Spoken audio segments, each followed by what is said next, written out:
And guess what, वहां पहुंचने के बाद सुकना बोलता है मैंने तुम्हें अंडर एस्टिमेट किया, इसके लिए मैं तुमसे माफी मांगता हूँ।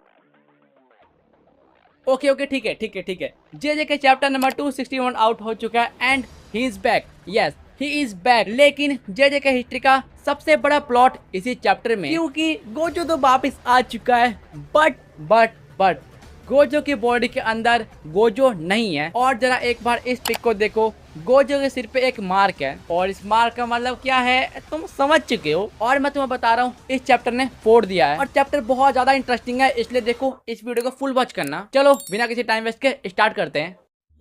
तो चैप्टर की स्टार्टिंग में हम देखते हैं यूजी इतादोरी का हाथ अभी भी सुकना के चेस्ट पे है, मतलब चेस्ट के अंदर है। और यहाँ पर यूजी ने पूरा प्लान बना लिया था कि वो सुकना के हार्ट को ब्रेक कर देगा। लेकिन यूजी को रोकने के लिए सुकना जैसे अपने डोमन को ओपन करने जाता है, वो देखता है आगे एक परछाई एंड परछाई को देखने से ऐसा लगता है कि वो गोजो है। लेकिन वो देखकर सुकना सोचता है ये तो इम्पॉसिबल है, वो गोजो हो ही नहीं सकता और इसलिए सुकना उस परछाई को इग्नोर कर देता है। बट सडनली सुकना रियलाइज नहीं कुछ तो गड़बड़ है और यही चेक करने के लिए सुकना यूजी को दूर फेंक देता है और उसी शैडो की ओर बढ़ जाता है। एंड गेस व्हाट, वहां पहुंचने के बाद सुकना बोलता है मैंने तुम्हें अंडर एस्टिमेट किया, इसके लिए मैं तुमसे माफी मांगता हूँ। व्हाट, कर्स किंग सुकना माफी मांग रहे हैं, लेकिन किससे? Let me clear. इसके बाद सुकना बोलता है यूटा और कोत्सुकी। वेट मतलब क्या हो रहा है यहाँ पर? इस पैनल के अकॉर्डिंग गोजो की बॉडी में यूटा है। यहाँ पर यूटा ने गोजो की बॉडी के अंदर एंटर करने के लिए केंजाकू की टेक्निक का यूज किया है, क्योंकि अगर तुम इस पैनल में गोजो के सर पे देखोगे यहाँ पर वही मार्क है जो केंजाकू के सर पे होता है। गे क्या गुतामी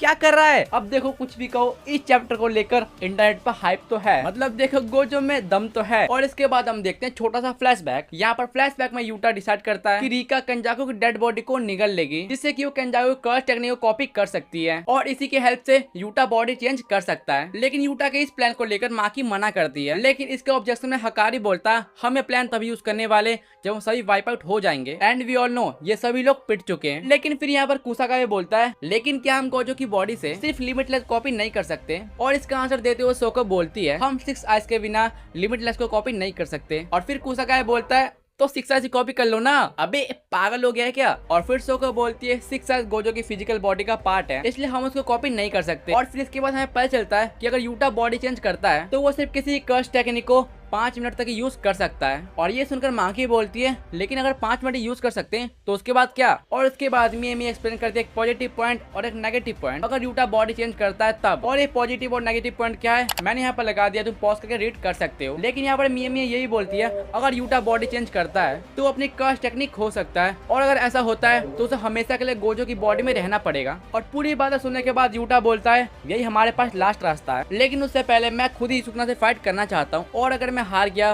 उसके बाद मैं यूज करूंगा गोजो की बॉडी को। और हम सभी को पता है यूटा आया था सुकना से फाइट करने के लिए और बहुत ही बुरी तरीके से पिट के चला गया और हम मुझे पता है बीच में बहुत ज्यादा नॉइज आ रहा है, इसलिए प्लीज इसे इग्नोर करना। लेकिन इसके बाद कुसाका बोलता है हाँ ये अच्छा प्लान है लेकिन ह्यूमैनिटी नहीं है। और यहाँ पर ह्यूमैनिटी का मतलब कुसाका का कहना है कि हम गोजो की बॉडी को ऐसे यूज नहीं कर सकते। लेकिन इसके अपोजिट में यूटा बोलता है what do you mean by humanity, हम हिस्ट्री के स्ट्रॉन्गेस्ट जूसी सोर्सेस से फाइट करने वाले हैं और अगर हम अपनी ह्यूमैनिटी को ध्यान में ना रखकर इस बैटल को जीत सकते हैं तो हम वही करने वाले हैं। और फिर यहाँ पर यूटा बोलता है तुम सभी को सुकना से बैटल करनी है और इसके लिए तुम सभी को मॉन्स्टर तो बनना ही पड़ेगा, लेकिन ऐसा लगता है तुम इससे डर रहे हो। और यूटा की ऐसी बात सुनकर माकी को आता है गुस्सा और यूटा को एक चपाट मारती है। और फिर माकी बोलती है हमें डर नहीं लग रहा है, हमें बस तुम्हारी चिंता है।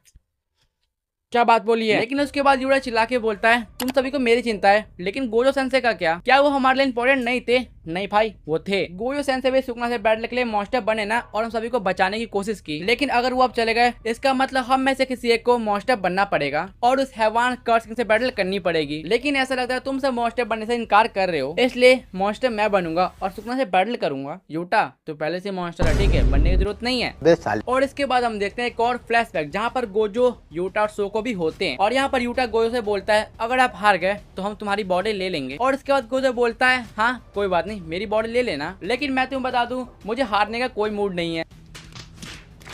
और अगर मैं हार भी जाता हूँ तो मुझे कोई फर्क नहीं पड़ता कि मेरी डेड बॉडी का क्या होने वाला है। और फिर यहाँ पर यूटा बोलता है वैसे मुझे ऐसा बताया गया कि मेरे अंदर फुजीवारा का ब्लड है और शायद उनका वंशज भी हूँ। फिर गोजो बोलता है और मैं सुगावारा का वंशज हूँ और शायद हम दोनों दूर का रिलेटिव भी है। लेकिन क्या सुगावारा फैमिली और फुजीवारा फैमिली के बीच रिलेशन अच्छे थे। और फिर यहाँ पर गोजो बताता है यूटा का बॉर्न एक अच्छे टाइम में हुआ है और अगर यूटा इसका फायदा नहीं उठाता तो पूरी तरीके से फालतू है। और फिर यहाँ पर गोजो यूटा का छोड़कर अपने बाकी स्टूडेंट को बाहर भेज देता है क्योंकि यहाँ पर गोजो यूटा के कर्स टेक्निक के साथ कुछ करने वाला था, शायद कुछ ऐसा करने वाला था जिससे वो गोजो की बॉडी को इजीली टेक कर सके। और यहाँ पर गोजो एक बार फिर से बोलता है अगर मैं सुकना से हार गया तो जुत्सु का जो हेडक्वार्टर है उसके टॉप पे गाकुगंजी ग्रैंपा होंगे। और इसके बाद सुकना फिर से अपने स्टूडेंट को बोलता है कि यहाँ से चले जाओ, लेकिन गोजो के स्टूडेंट जाने से मना कर देते हैं। और फिर यूटा बोलता है नहीं हम नहीं जाने वाले और एक बार फिर से हम तो मॉन्स्टर नहीं बनने देंगे। और ये सुनकर गोजो बोलता है ये कुछ ऐसा है जो कि मैं नहीं कर सकता and I have to catch up him. और यहाँ पर ये हिम कौन है? ये हिम है कैतो। और ये सारी बातें सुनने से ऐसा लगता है ये उस टाइम की बात है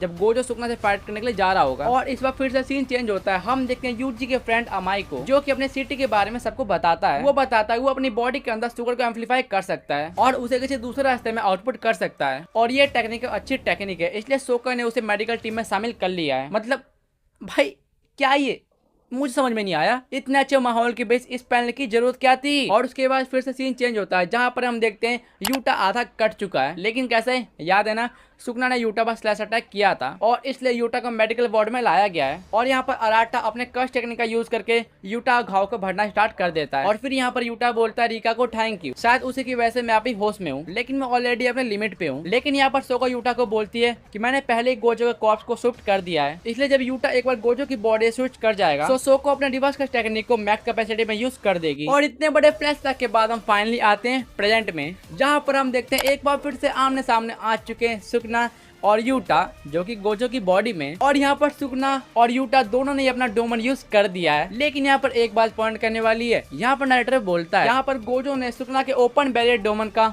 सोल्यूशन ढूंढ लिया है। और यहाँ पर सुकना यूज करता है अपना डोमन मेल्बो बैंड श्राइन एंड गोजो यूज करता है अपना डोमन अल्टीमेट वॉइड। और इसी के साथ चैप्टर एंड हो जाता है। अब तुम कमेंट करके बताओ तुम्हें इतना बड़ा ट्विस्ट कैसा लगा। और ये सब देखने के बाद मैं इजीली कह सकता हूँ ये लिटरली नेल्ड इट। अगर यहाँ से वीडियो देख रहे हो तो लाइक करो और अगर नए बंदे हो तो सब्सक्राइब करो। मिलूंगा नेक्स्ट वीडियो में। जय हिंद एंड वंदे मातरम।